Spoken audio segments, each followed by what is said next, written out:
This is Hannibal here from thehannibaltv.com and SWE Fury, joined by James Beard, the legendary official, Cauliflower Alley Award-winning official, and none other than the manager of the new SWE Fury heavyweight champion, Charlie Haas, who actually ran Tim Storm right out of SWE Fury. So great timing to have you on the show today. Davey Boy Smith Jr. was supposed to be on, by the way, fans, but he's going to have to reschedule. So sorry about that. But Nigel, we've been wanting to have him on, and he is the manager of the champ. So and I'm British, and it's a British Bulldog. So I mean, it's like the same, really. I mean, it's close. I mean, there's. I thought you'd take that angle. Oh yeah, like that's an angle. Oh my goodness. And I did tell you this in person. He is a British citizen. Yeah, I'll clear that up right now. I was actually going to make mention that Hannibal did correct me. Apparently, my spies are completely uneducated. I'm having them flogged as we speak because I was unaware of Davey Boy Smith Jr.'s not just dual citizenship, multiple citizenships. So he's not just a Canadian citizen; he's also a British citizen. And God protect him from the Americans. He is an American citizen. Poor man. He is. So we're learning about him today, even though he's not on the podcast. He had good showings, though. Maybe we could talk about that. Absolutely. He had a victory, which I think you commentated both of his matches, or at least one of his matches. He fought Matthew Justice, I believe, which was an excellent match, and he took the Blood Hunter to the limit, and I think Molina played a little role in that match. That was a surprise. Well, what was Molina doing involved in that? Yes. Did you send her down there, Nigel? I did not. I was actually because Davey Boy had come to the assistance of Michael Schaefer, the paragon of professional wrestling. I was full on for Davey Boy Smith to give this Blood Hunter fellow a little bit of the comeuppance. Is that because Blood Hunter gave your guy a pretty good beating the week before, or what? That is exactly why. I mean, one does not simply open up the paragon of professional wrestling and then proceed to act like he's gotten himself a brand new soda pop he just twisted open. Disconcerting to watch Blood Hunter just. The fellow's not right, and I'm very proud with you about the fact. Well, we want to talk about fellows who aren't right. What about Charlie Haas? I've been hearing a lot of things about him, but that doesn't seem to be right. What are you talking about? Charlie Haas is a tremendous human being, humanitarian, caring, loving, considerate. You just never see any of that when it's on camera or in the ring because he's a consummate professional. He does what he needs to do to achieve his goals. And Charlie was saying this, and I agree with it, is that he has been wrongly overlooked for far, far too long. And it is now a new Charlie Haas. It's a new era. It's a new day for professional wrestling. And I don't mean that in a trio tag team kind of way. I mean in the sun has come up and we don't recognize the landscape anymore because Charlie has shaped it and wants to make professional wrestling, remake professional wrestling in his own image. I think that's brilliant. That makes perfect nonsense. Well, if I used slower words, it would have been easier. We've got a big event coming up in a couple of weeks in Canton, Clash at Canton. Yes. Charlie will be there. He will be defending his title. Yes, he will. I'm gonna disagree with you on the term defending. Defending is what you do when you're trying to protect something. I've seen how Charlie behaves. We've all seen how he wrestles. No. He will be on the attack. He won't be on the defense at all. He will be full out, pardon the expression, balls to the wall. He's going to walk out the SWE World Heavyweight Champion once again. Interesting. Well, Charlie does have some supporters on here watching. Even somebody is saying that you're gold, Nigel. You're not the most. Thank you, Just Josh. On this channel. How many people did you hire to write in on this thing? Oh, I didn't even know that I was going to be popping in, so I didn't have a chance to get any of my normal shills. But don't worry. We do have a check system, so I'm sure I'll go ahead and get some things paid in and paid out. Well, let's get into Charlie Haas. You kind of brought him back out of the oblivion. He had disappeared. He'd gone back into amateur wrestling. Now he's in better shape than he has been since the WWE. Lean, mean, cardio is great. He's even pushing around fans in the audience I saw recently. How did you convince him to get back into the ring and compete in SWE? Usually the easiest way to get Charlie to get back in the ring is to remind him that he's got someone to hurt. That there is someone that he needs to go in and take care of. It's been pretty good thus far. It's not always the best tactic. Because sometimes the person in the ring is the referee. But yeah, look, the fella shouldn't put his hands on him in the first place. If you put your hands on him after the bell, I mean, that's how I got the charges dropped. It counts as assault, and that's one of the things you silly zebras just don't know. So the most important thing to remember is that Charlie is here to prove, not to anyone else, but to prove to Charlie that he deserves to be where he is aiming to be. Well, I've known Charlie a long time. We've talked about this on this show before, that he's a great competitor, no question about that. Great amateur wrestler. I was happy to see him come back and start competing again. His intensity, the demeanor he's had, and it's been kind of a shock to me, to be honest with you. But as far as having Charlie back, I'm like, I love that. It just seems like a different person. I mean, when you feel like you've been overlooked, and when Charlie and I first started our business association with each other, Charlie and I have been in association with each other for about 5 to 6 years now, in various places around the state of Texas. And when you have come to the realization that you are one of the greatest grapplers to step foot into a professional wrestling ring, yet no one acknowledges it, no one realizes it, and no one understands it, eventually that unintended slight is going to grate on you. It's going to get under your skin. It's going to make you just a little, not desperate, but eager. So you're saying Charlie has something to prove? Okay, I got you. Yeah. No. Yes. Charlie doesn't have anything to prove. He has something to declare.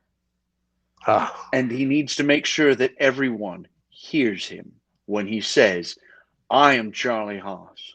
I am the greatest professional wrestler ever to tread these boards. Interesting. Okay. We've got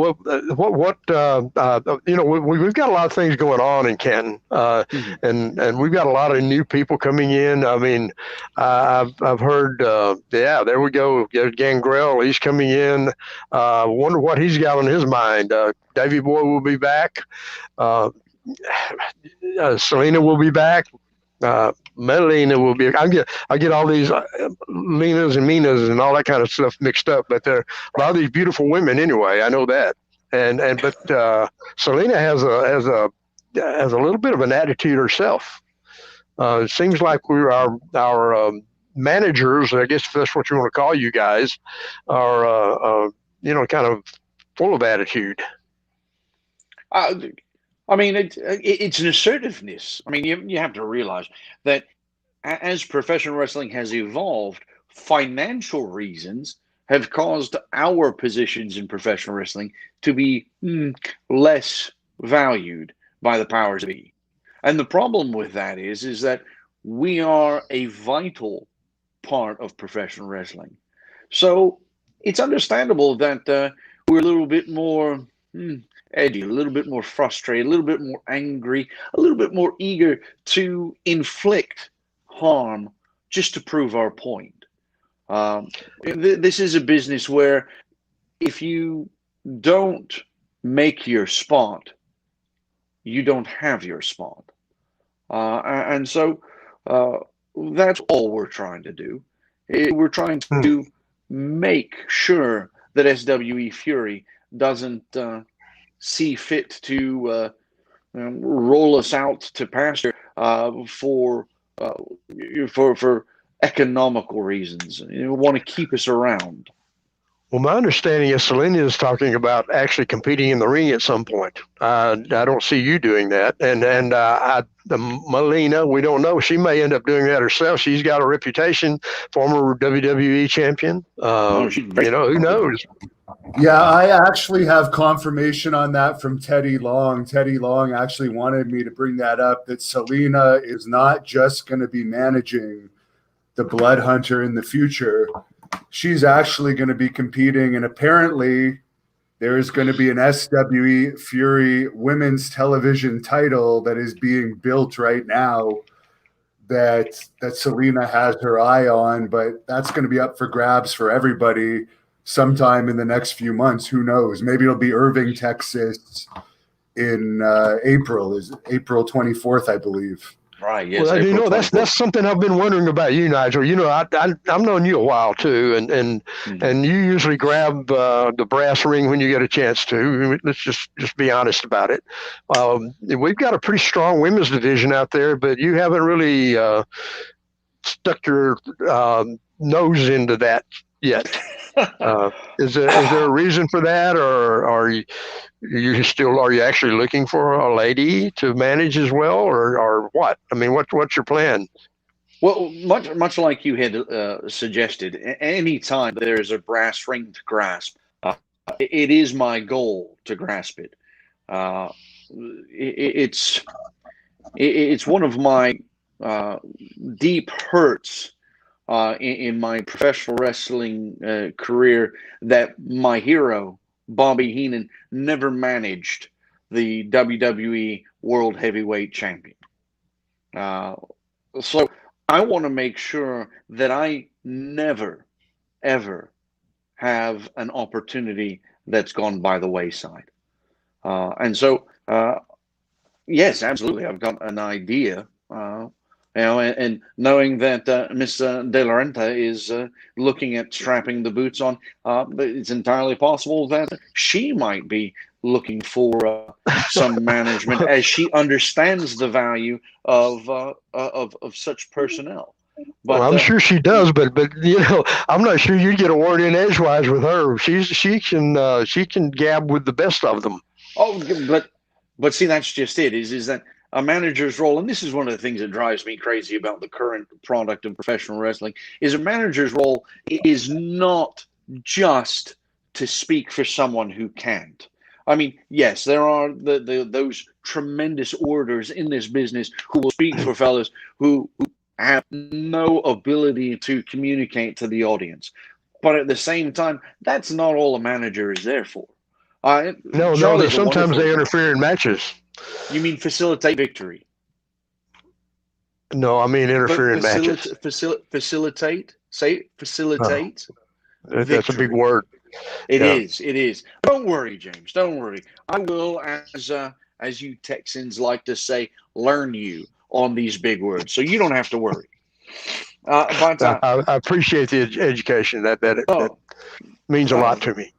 The least I can do for you, Mr. Beard. The least I can do. What about this, guys? Melina wow. supposedly is going to have a mystery guest. We saw her with the Blood Hunter at the last event. I don't know what her business is in SWE, but this poster has been released by SWE. If he's as tall as that, he's going to really be a big surprise. It's the great Cali. The mystery guest. The minute I saw that earlier today, I was very, very interested to see who Melina was going to be bringing, because that's one of the nice things about having not just because I was just actually doing a podcast earlier today and singing the praises of the wealth of knowledge and experience that our office personnel bring. The Teddy Longs, the Kevin Sullivans, and the James Beards, and did that hurt? When we have it a little. I thought so. Yeah, but having personnel in the company like Melina and the wealth of contacts and the people that she can bring to SWE Fury, and this is kind of part and parcel. I mean, I've got contacts through my work with companies like the Great Khali's, CWE, and the Pro Wrestling Federation of Pakistan. But you, Mr. Long, Mr. Sullivan, Melina, you guys have got such an amazing Rolodex of names that you can just pluck right out of the air and deposit into SWE Fury. Well, I mean, there's a reason why this company, our company, is one of the fastest growing professional wrestling companies that we've seen without, a major football team owner's money behind it. That's true. It does take a little bit of initiative and creativity to get to the point that we're at right now, and we do have a particular, mindset about what kind of talent we're bringing here, and I think it makes a difference. I think it makes us different, and I think that's important for us to be different. Yeah.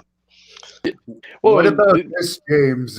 This Texas title, there's going to be a champion crowned in Canton on March 20th. Do you have any news here? Is Gangrel in the running for this?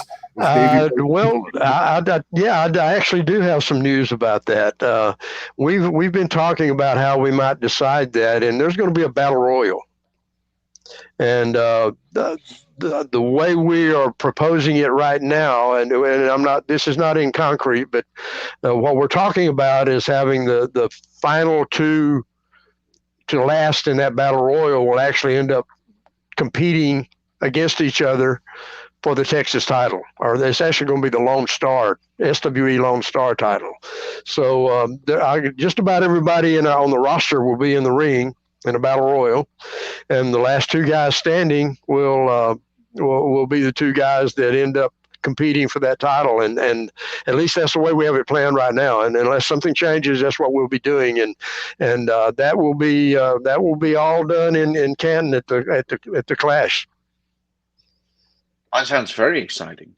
Although I might suggest we might consider, instead of the last two, the last four. And the reason why I say that is because a battle royal is a great test of endurance, but it doesn't really show skill.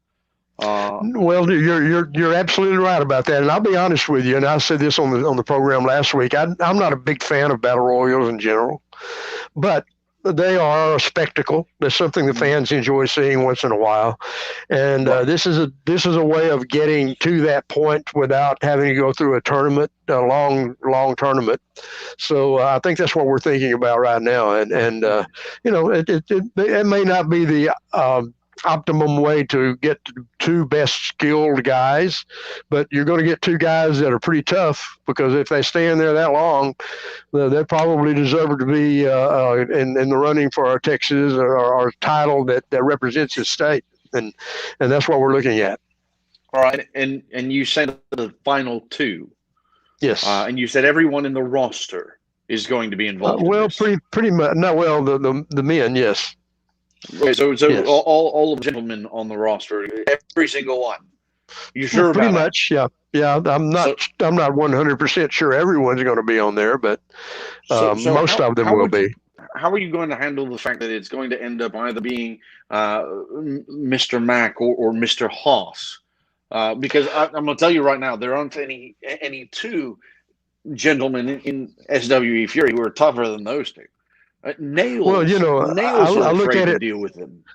I look at it like this: Mr. Haas won't be in there because he already has a title.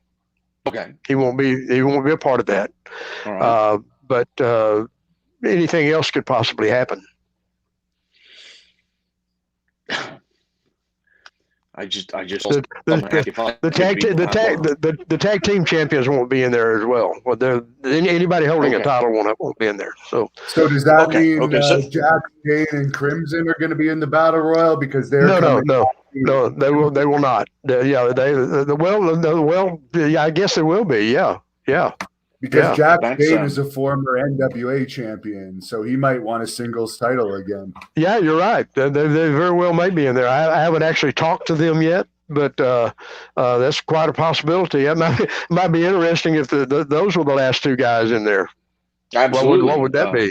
Yeah. A lot of interesting situations could happen there. Oh, absolutely. And speaking of Crimson and Jack Dane, I mean, what an amazing tag team those two are not only have proven to be historically through their work with other companies, but their first foray into SWE Fury the man I affectionately refer to as the Dungeon Master, Kevin Sullivan, likened them onto in my opinion, the greatest tag team in the history of professional wrestling, and that will be the Road Warriors, the Legion of Doom. And they were highly influenced by them. So absolutely, no question. But the fact that they were literally likened unto by someone who, as you say, ride the rails with, the likes of the Road Warriors, someone like Kevin Sullivan. There's a reason why he's in the office, is because he's a tremendous mind. He brings so much to the table, and to have that kind of praise. I was sitting right next to him when he said it. It was an amazing moment just for me, just to be a part of that and just be there. Well, and I think most of our roster, you could point to somebody that they're influenced by, and those guys were definitely influenced by the Road Warriors and Animal in particular, because he kind of took them under his wing for a while. And my understanding is they were supposed to have been at our last TV taping, and for personal reasons they could not be there, and we won't get into that. But they I had nothing to do with it. I know I didn't say that, but they feel like they should already be the tag team champions right now. I know that from talking to them. They know that what happened and how it happened, and they're pretty intense about coming in and getting a shot at those titles. So it's going to be interesting when those guys show up. Oh, absolutely. I mean, in single, I've known both of them from their singles competition prior to their unification as a tag team. Crimson, I had the pleasure of working with overseas with CWE and the Great Khali's wrestling promotion, and a more crisp, determined, dangerous individual than Crimson you'll be hard pressed to find. Big guy, yeah. That's two big guys, two big powerhouses. And I mean, Jax Dane. I mean, the Japanese nicknamed him Godzilla, for God's sake. Yeah.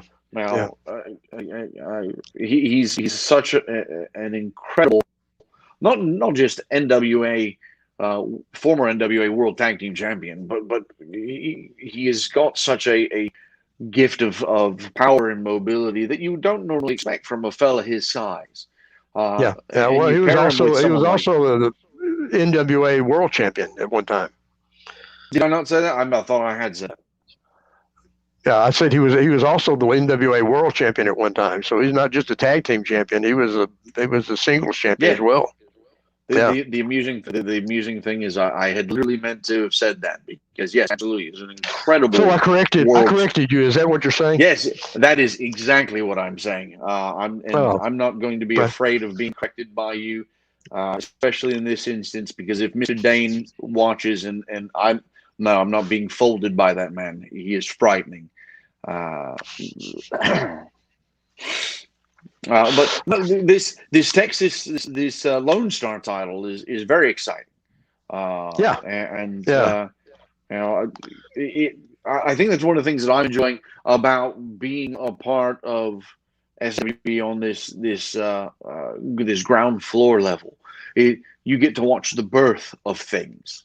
And you get to watch, the first SWE World Heavyweight Champion in the form of Tim Storm. You get to watch the crowning of the World Tag Team Champions, and you get to watch that saga as it moves on. You get to see the first.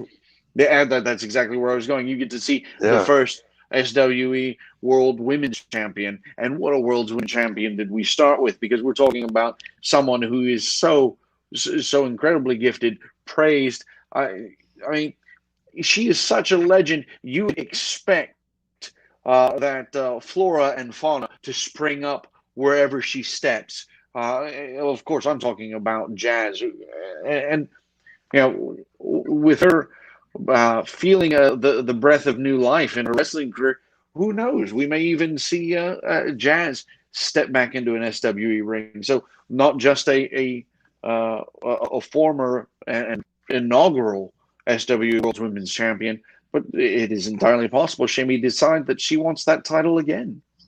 Well, it's not unprecedented that somebody retires and come out of retirement, for sure. And Jazz being who she is, and in my opinion, the greatest ladies champion ever, and the toughest lady I've ever been around. That's a possibility. She might do that, and you never know. But I mean, you're right. SWE has been around for a little less than 2 years now, and the growth has been amazing, and it's been that way because of the talent and the direction that we have, and I think the philosophy that we have as far as an overall wrestling company, and that we're doing something different. We're not trying to follow the same path that some of the other companies that have come along have done, and I think that's an important aspect of why we've been successful so far. Well, yes, and I really hope that you stay on that course. The powers that be sent me a message to pass along to us to bring up that SWE is headed back to Southern Junction in Irving. That's April right. the 24th. Then Eddie Dean's Ranch in downtown Dallas, May the 22nd. And hopefully soon, Lubbock, Texas, since SWE is now on NBC there. Yeah, it's exciting the way we're kind of spreading out and doing some different things now, and going back to Southern Junction in April. The first time we were there, that's amazing facility, and I think things are opening up in Texas, so we can have more people there now. And we've got some exciting things coming up with SWE. I'm looking forward to what happens in the next few months, because now we're kind of getting the cuffs taken off, and we can kind of start spreading our wings and drawing fans, and I'm excited about it, what we can do now. Yeah, no, absolutely. One of the things that anybody asks me about SWE Fury, one of the things I would always mention is the incredible growth that we've had. and I have to point out every single time, that was during a pandemic year. That was during a lockdown year. Yeah. That was during a Yeah. year when we didn't have the ability and the facility to have a show monthly, let alone weekly. And we still managed to grow by leaps and bounds, expanding not just our reach as far as households and viewership, but expanding into new local affiliates like NBC in Lubbock. Yeah, I give our office, the guys that run things, a lot of credit for that. They had to work hard, had to be very stubborn, had to be determined, because this last year it's been tough for everybody, and being able to stay afloat and act not just maintain, but actually grow the way we have. It's a pretty amazing feat, to be honest with you. It is. I mean, I've never heard or never seen a company move like this. And just post down to the bottom of the screen, we've also got the SWE Fury Ringside app, which we are working to grow to grow what's available as far as SWE Fury is concerned. There's been so many amazing little conversations, little things like, hey, we want to do this, we're looking at doing that. Things I can't necessarily talk about because they're still in the planning stages. And if you talk about things in the planning stages, of course, they're doomed to failure. But there are so many incredible little things that are really quite significant when you look at it. But in the terms of running a company that has got the reach that we've got right now, it's really incredible that we're even looking at doing all of these small nuanced things. So and just to accentuate that point, I just did a podcast just finished it a few minutes before we started, with some guys in Michigan.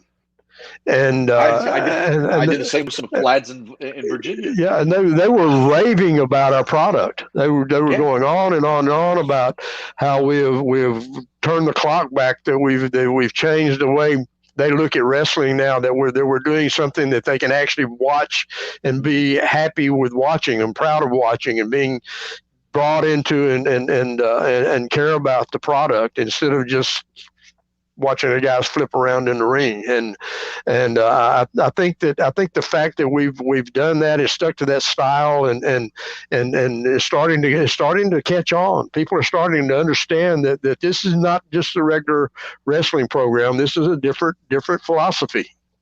Well, and you mentioned, fellows flipping around.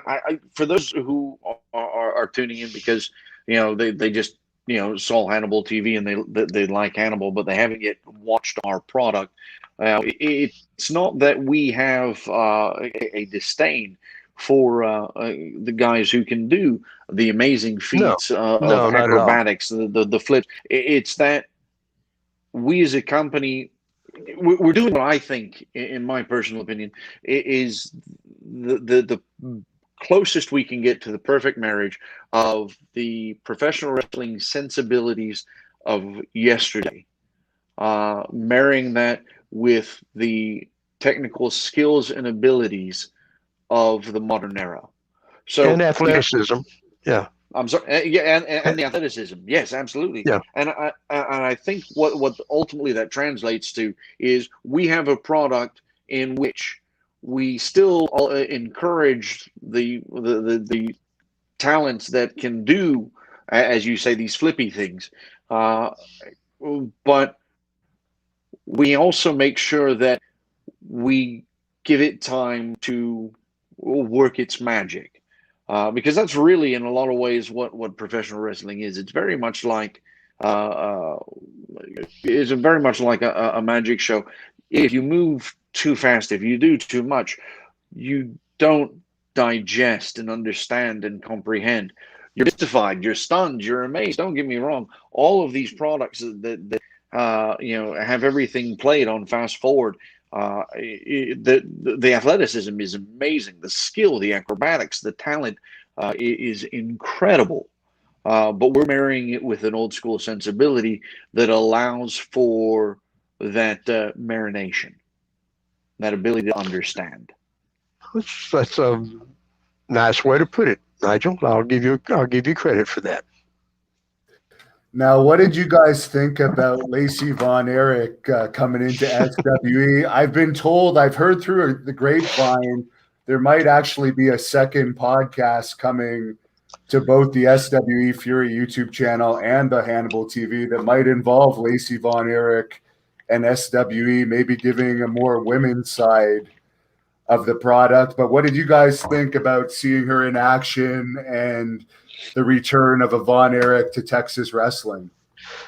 Well, I'll tell you what struck me about it. We had Lacey on our program a couple of weeks ago, right?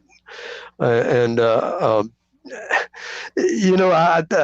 like I said, I've known her since she was a kid, and hadn't been around her in many, many years. But she was a little flippant about wrestling and that kind of thing. But I think once she got there and saw what we were doing, she got excited about it. And she really enjoyed the experience, and I think she wants to be a part of that now, and I think that's a great thing. Having the Von Erich name associated with this is great. I knew all those guys, and they were friends, and that's part of what the Texas legacy is all about, and I think having Lacey as a spokeslady or involved in some way is a wonderful thing for us, and I'm really stoked that she saw what she saw and experienced what she experienced and got excited about being a part of it, and I think that says a lot about what we're doing as well. Absolutely.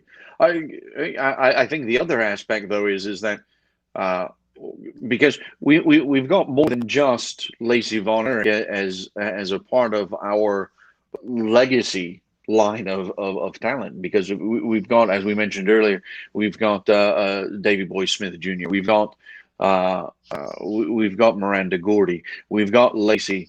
And Teal Piper is going to be involved in some things as well. How could I have forgotten about Teal? Well, yes. Please forgive me, because I mean we're talking about a company and a mentality within that company that respects the way that their fathers did business, respects the way that professional wrestling was done when their fathers were treading the boards, and that's more meaningful. And I think that's part of the reason why Lacey gravitates towards us. That's why Davey gravitates towards us, why Teal gravitates towards us, why Miranda gravitates towards us, is because they know that we're not going to treat the legacies of their fathers as if it's not something to cherish, not something to hold in great honor. And I talked to another second generation wrestler today. I'm not going to name names until something comes up and it is firm, but it's the same thing with him. He saw what we're doing and they get excited about it, because I think that they saw what their fathers did and they wanted to do what their fathers did, and they wanted to do it that way. And we're giving them the opportunity and the platform to do it that way, not somebody else's way, but that way. And I think that's important to them. I think it means something to them. Absolutely. I mean, what better way to make an impact than to make things mean something? And I think that's one of the reasons why what we're doing is catching on with as many viewers as it has been, is because we're making things mean something. It's not just it's not just drama for the sake of drama. It harkens back to a time when, sure, there were promos, maybe the odd vignette that helped flesh the story out. But the story of the conflict, the story of as an example, the story of Charlie Haas being the best in professional wrestling plays out in the ring, doesn't play out anywhere else. Well, and that's what sets us apart. As I was a younger man getting back into professional wrestling, I was doing so during the Monday Night Wars. And between two products that were available, I was watching the one that was telling more story in the ring than telling story out of the ring. And I think that's really what hampers a lot of the products today, is they want to tell stories outside of the ring. They want to they want to be entertainment. It goes back to competition. You lose the competition aspect of wrestling, and it kind of loses what it was meant to be. And I think that's part of that. If you're going to accent what's going on in the ring, if you're going to tell, if that's where your interest is, then the competition has to be a part of that. And we stress the competition. We got guys that want to compete. I mean, you look at guys like Max Castellanos and Moonshine Mantell right now. Those guys are tearing up arenas.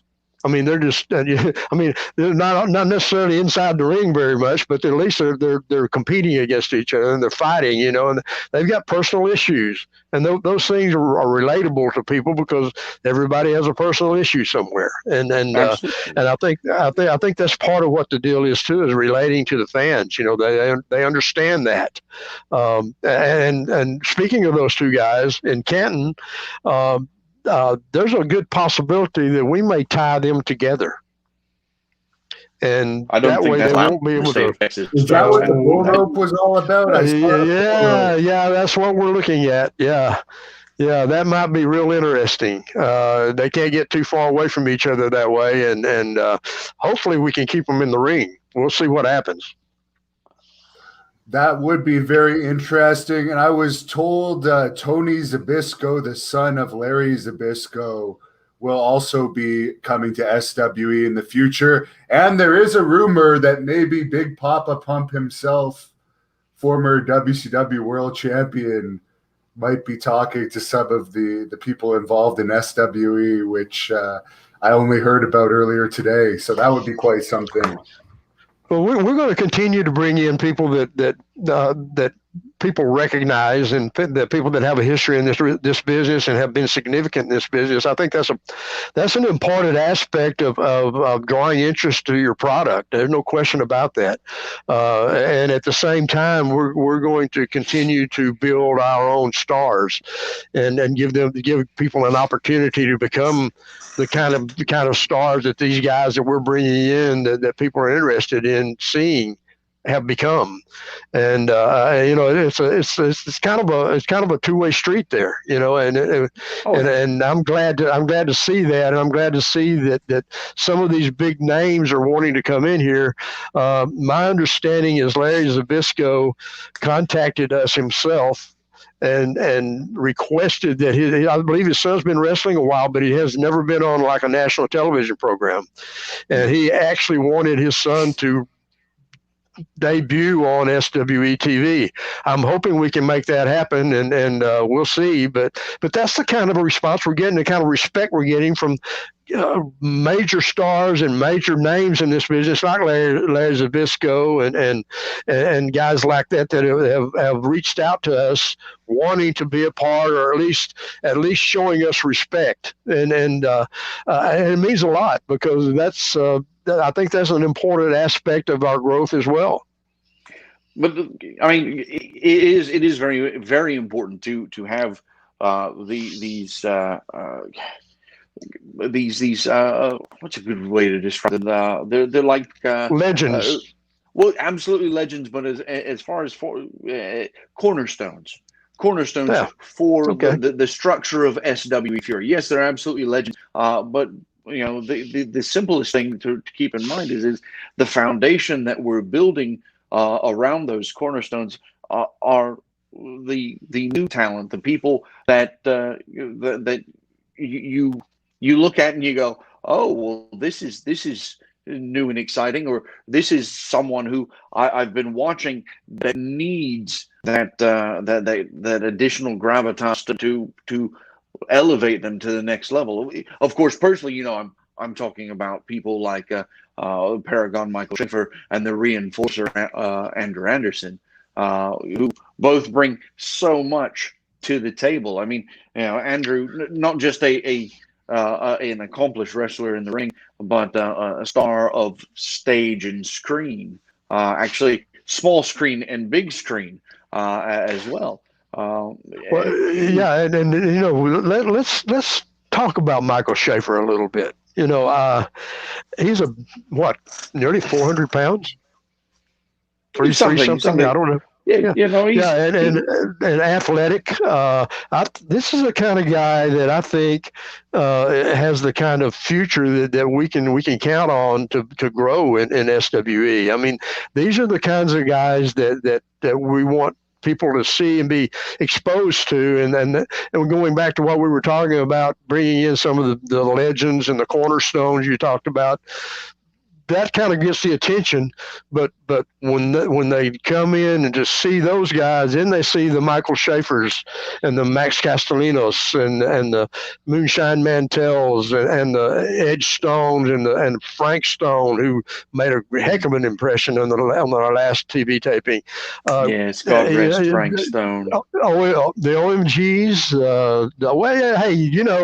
He took a beating. I'll give him that. But he's a young guy, and I thought he hung in there with Charlie pretty well. He did very well. He did very 2 weeks in a row. He also took a terrible beating. From Bloodhunter. Yeah. He's still out there. Yeah. And those are the kind of guys, though, that show the kind of oomph and the desire to grow, and that's the kind of people that you're going to see make it to the top. The cream rises, and that's what's going to happen in SWE Fury. And I think it's just a great situation that we have right now with some great veterans, guys like Charlie, who's there. And then you got the guys like Bloodhunter. That's just a beast. And I don't care. I don't care for the Bloodhunter. I understand you don't care for him, but you don't care for him. Bloodhunter, but I'm a fan of Selena. She's yeah. I can agree. I can agree with Andrew commenting on here. Is he going to be in the tournament for the title? Is he going to be in the battle royal for the title? I'm certain he will be. Yes.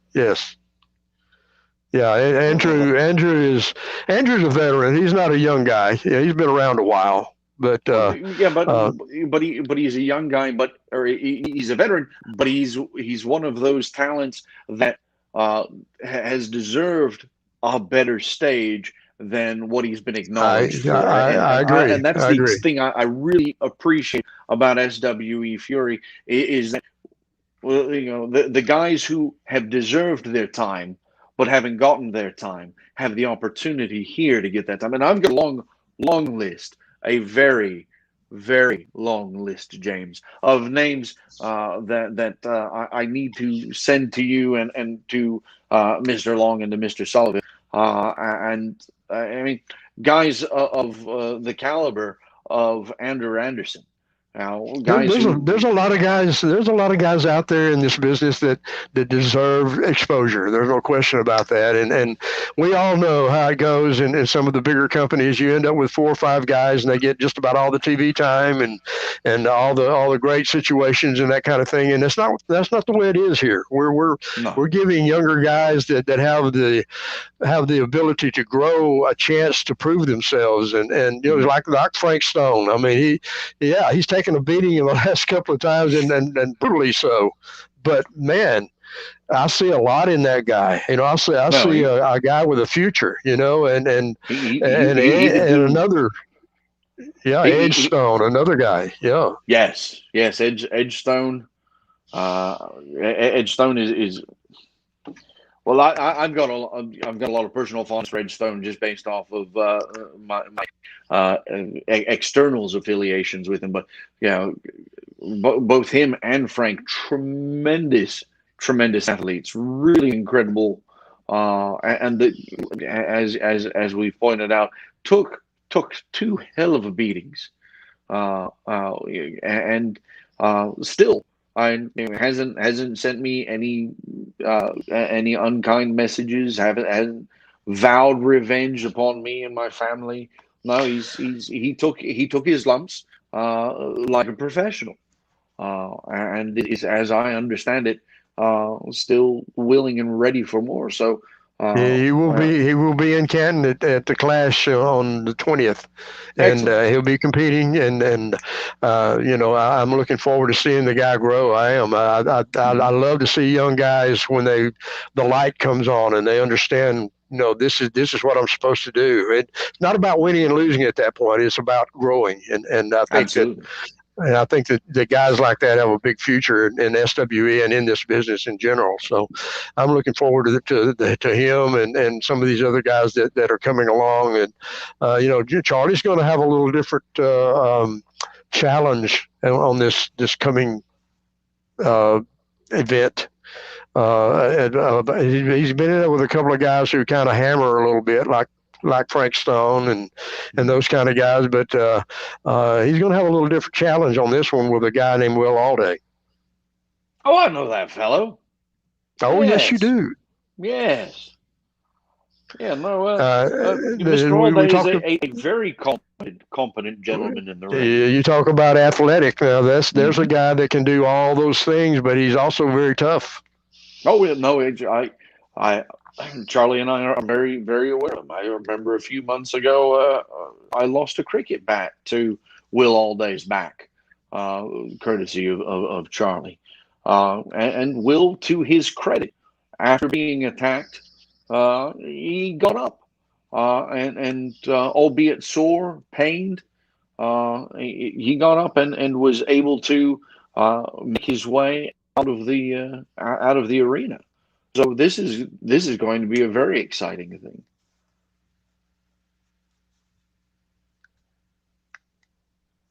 And that was all you were going to say about that, huh? That's amazing. I've never heard you be quiet. The thing is I wasn't being quiet. I was just using telepathy. Unfortunately, it only works on the able-minded.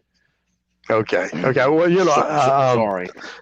Yeah, we've got a guy named Hernandez coming in. Yes. Who's a big guy, big strong guy, making a lot of noise in this business over the years. I'm kind of interested to see what he's got up his sleeve. I understand that the fact that Mil Muertes was with us before is one of those things that's kind of drawn him into this. I'm not sure if that's exactly why he's here, but we will see, I'm sure. And Mills will be back, by the way, in April yes, April in Irving. 24th. So April 24th, he will be there. Yes, and I'm excited about that too, because he's not just a good wrestler. He's a star. He's a big time star. And I'm sure a lot of our Hispanic friends are gonna be wanting to see him compete there, and we'll see what happens. But he's excited about being a part of SWE as well. He came to us. He wanted to be a part of this. So that's another one of those things that tells you that we're doing something right. Absolutely. No, and I mean, just in case of Mil Muertes, I mean, when. What happened to Nigel? Oh, there he is. There he is. I don't know what happened there. Yeah, he became bigger for a minute. I got cut off.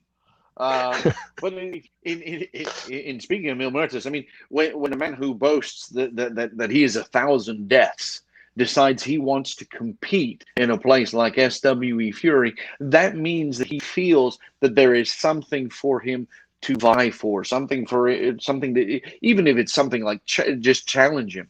But he's a tremendous athlete, and I was impressed with his work when I'd seen his things in other places, and just knowing that he decided that he was going to set his sights on SWE Fury is very exciting. And he has a little bit of a history with Rodney Mack as well. So that may be something to look forward to if those two tangle. Absolutely. Both tough as nails. He actually has a history with me too. Back when I used to wrestle in Puerto Rico, really? I defeated him for the IWA Intercontinental Championship. So we're not on the best of terms, but I'm sticking to announcing. But one guy I should bring up that defended the NWA national title successfully in Carthage was Trevor Murdoch, and that match has been posted already on the Hannibal TV. It's going to be on SWE's channel soon too. But what do you think about having that title defended in SWE for the first time? I was excited about it myself. I thought with the history, I have a long history with NWA myself, and Trevor, I've known him a long time. Great competitor. He fits right in with what we're doing. He's a meat and potatoes kind of competitor, man. He gets in there and gets after it. And that's what he did in that, and had a great match with Jeremy Wyatt. Is another talent too. That's another guy we got to watch out for. Had a great match. Yeah, and to the feelings on having the NWA national championship defended at SWE Fury. I mean, that just lends more to what we're trying to do. I mean, we're talking about perhaps one of the most classic titles in professional wrestling history, from the National Wrestling Alliance. Doesn't matter what your fondness, whether you lean towards WWE, whether you lean towards AEW, whether you lean towards Impact, the NWA in one form or fashion has impacted all of these companies and has led to their growth and their development. So the fact that they're gracing us with the ability to have their title defended on our program, they're touching us, which means we've got nothing left to do but grow.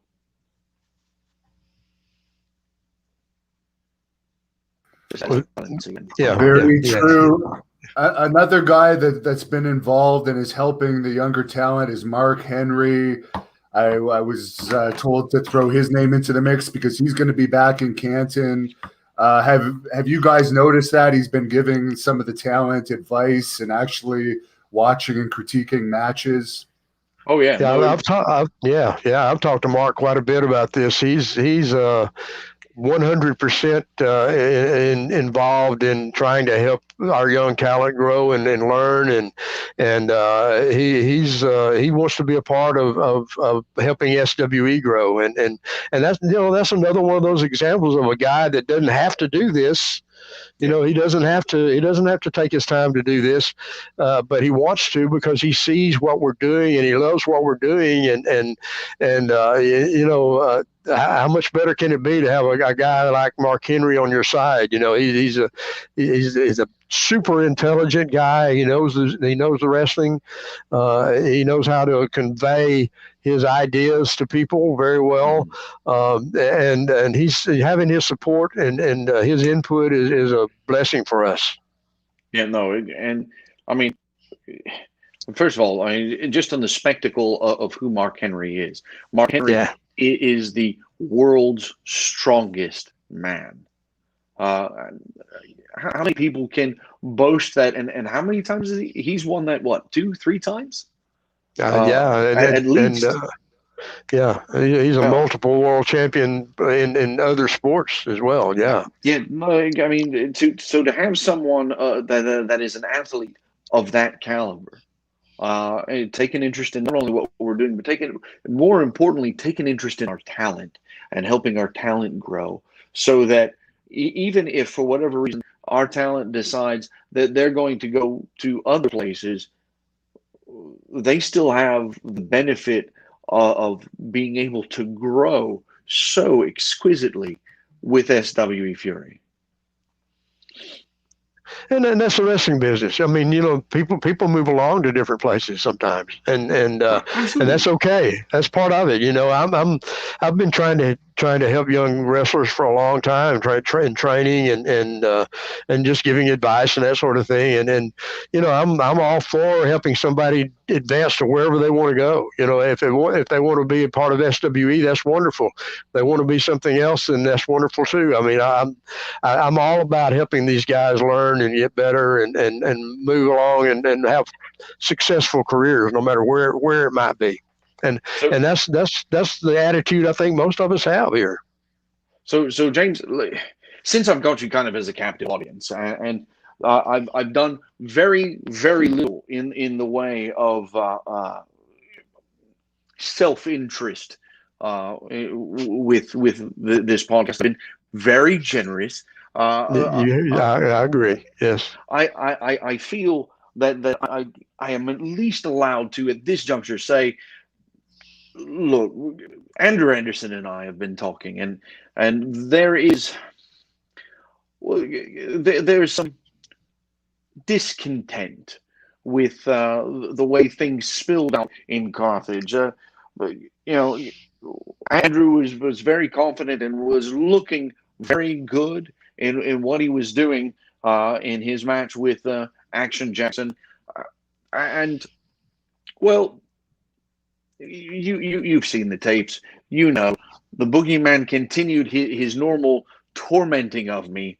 I fled, as one does when one's greatest nightmares come rushing at you. And while the referee was understandably distracted with my panic, the Boogeyman, well, he interjected and cost Andrew Anderson the match. And you look at the tape, we can all see that Andrew Anderson was going to win that. What I'm saying, the short of the long of it is, Mr. Anderson and I feel that it would be at least fair to give Andrew the opportunity to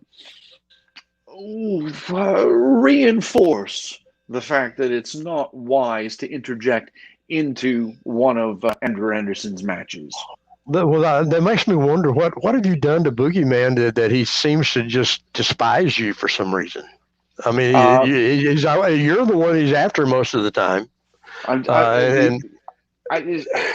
Maybe it was the fact that I very thoroughly, as a child, checked closets and under the bed to make sure that there would be no instances of the Boogeyman in his various incarnations.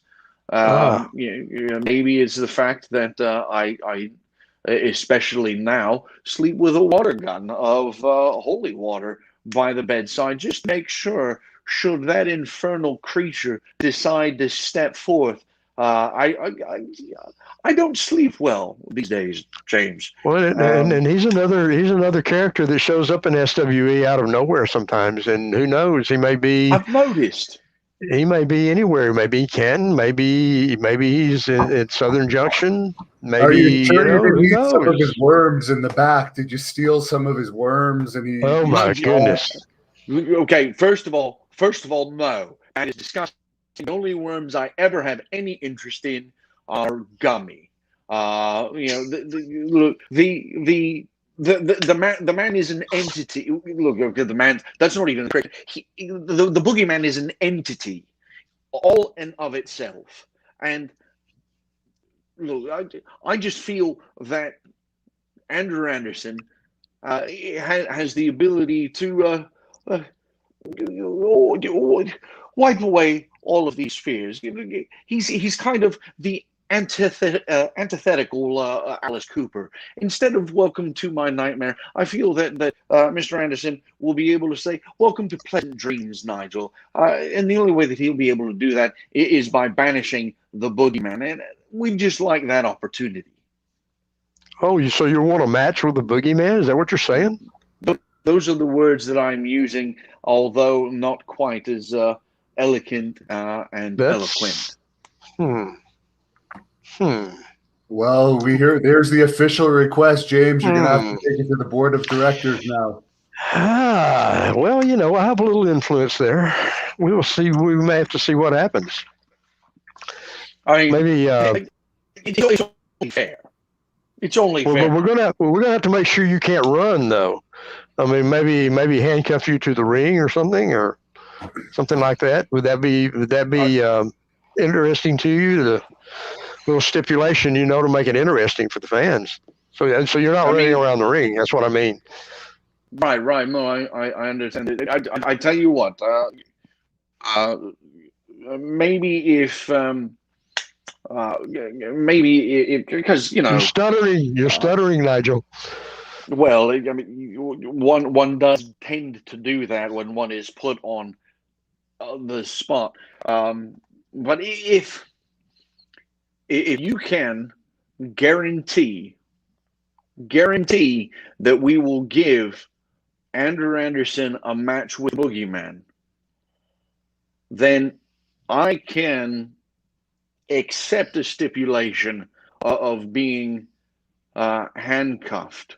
Although could we not have the little lengthy chain, just so that I have a little bit maneuvering ability should the boogeyman be thrown in my direction. You're giving me so many great ideas now, Nigel. I think one creative genius to another. I think there's some possibilities of maybe making this match happen at some point somewhere. I'm not saying it's going to happen in Canton, but maybe, Southern Junction, maybe Eddie Dean's, who knows? But we might be able to negotiate something, but it's got to have a stipulation to make it interesting. I mean, absolutely. No.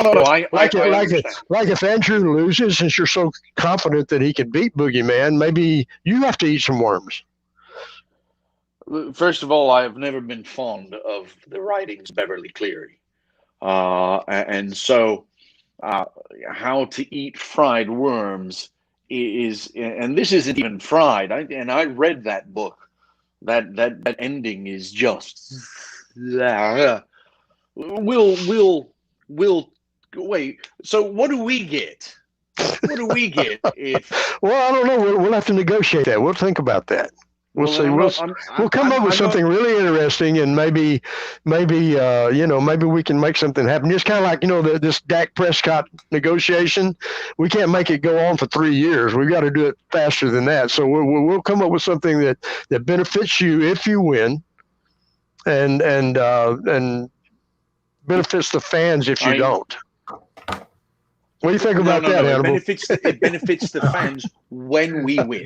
It benefits the fans because then the fans here. He says, we have this. He says, don't worry about it, Nigel. Just agree to it. Bye-bye, Boogeyman, he says. Well, that's confidence there. Yeah. Absolutely. Your man says not to worry about it. There you go. We'll come up with something, I promise you. You bring your lawyer. You got a lawyer now. You bring him around. We'll come up with something. Well, you've now interjected this personal matter into the podcast, and we've gone over time. So thank you for replacing the other Brit today, Nigel. Thank you for replacing Davey Boy Smith Jr. Sorry about that, fans, but I think Nigel was very good. We had good positive feedback on him, and we're going to reschedule Davey. And I'll let Nigel and James close this up. For anyone watching this on the Hannibal TV, this also airs on the SWE Fury YouTube channel. They just reached over 3,000 subscribers. The TV show on the SWE channel had 30,000 hits this past week. Wow. So it's a growing channel. So head on over there and subscribe to it if you haven't already. But I'll let you guys close it up. Thanks again. I knew for a fact when I found out Nigel was going to be our guest tonight that we were going to go overtime because he talks a lot. So I wasn't worried about that part. For the most part, you were quite civil, and I appreciate that, and made a lot of good points. And I'm looking forward to this was business. I'm looking forward. I understand. I'm looking forward to seeing you in Canton on the 20th. And then again in April, the 24th at Southern Junction. And, maybe at some point here we can get together and we'll get these negotiations taken care of and you can have your dream match. Your nightmare dream match. My dream match. That would be Andrew Anderson versus Short Sleeve Samson. I need to get rid of that. Yeah, well, we might do that too. But anyway, I'll let you finish this up. Appreciate you being with us tonight. Thank you for having me. Yes, it's been a pleasure.